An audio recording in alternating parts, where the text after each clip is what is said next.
Hello guys! Good morning to this video guys. I-share ko sa inyo ang ating bagong recipe ngayon. Tawagin nating long silog talong. Ayan. Ayan guys. Very interesting to guys. Kakaiba itong ating recipe for today. So bago nating umpisahan, intro, pasok!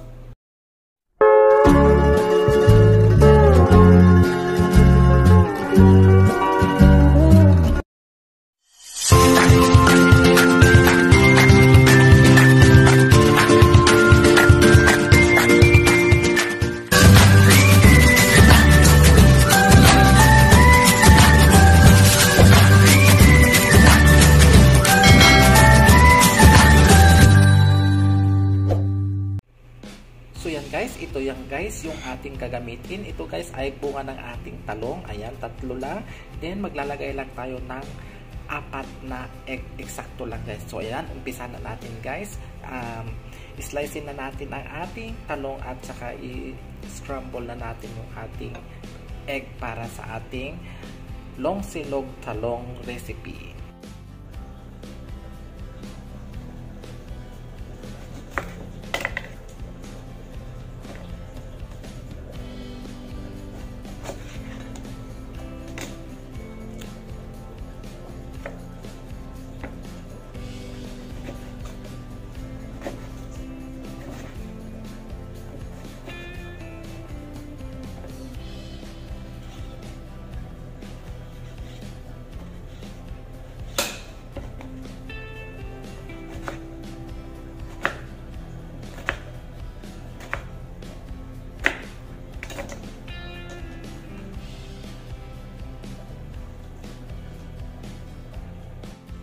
So yan guys, na-slice ko na siya ng parang cube.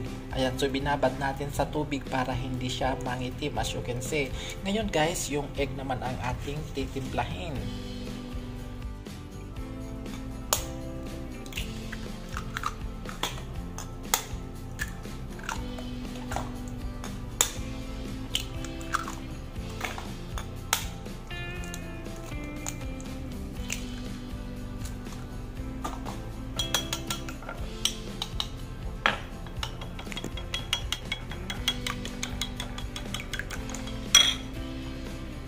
Lagay tayo guys ng betchin.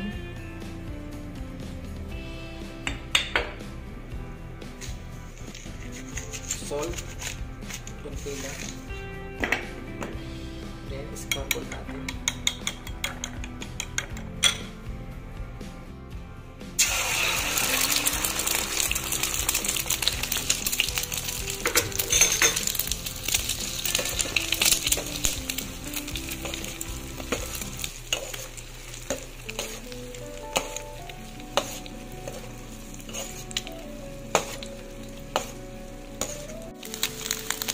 So yan guys, luto na yung ating egg. Ipakide natin, then lutuin naman natin yung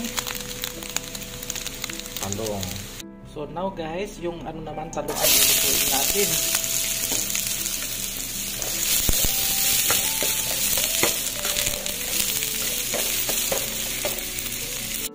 So yan guys, lagyan na natin yung ating talong.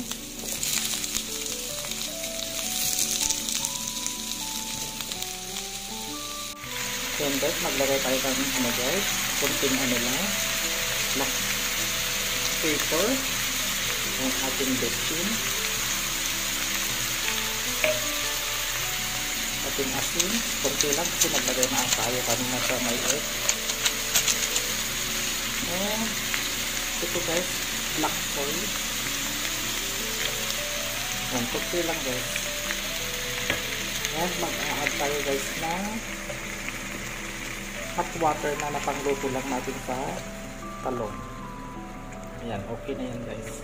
Then, halu-haluin natin para yung ingredients na inilagay natin ay magsama-sama.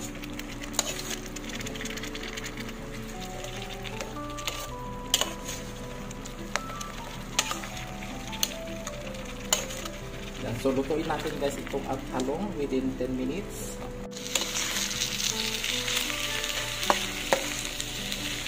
So yan guys, luto na yung ating talong. Ayan. Plate-plating na natin guys. So yan na po yung ating talong. Ilalagay na natin yung ating egg guys. Ayan. Ayan, yan na yung ating recipe. Long silog talong. Yummy!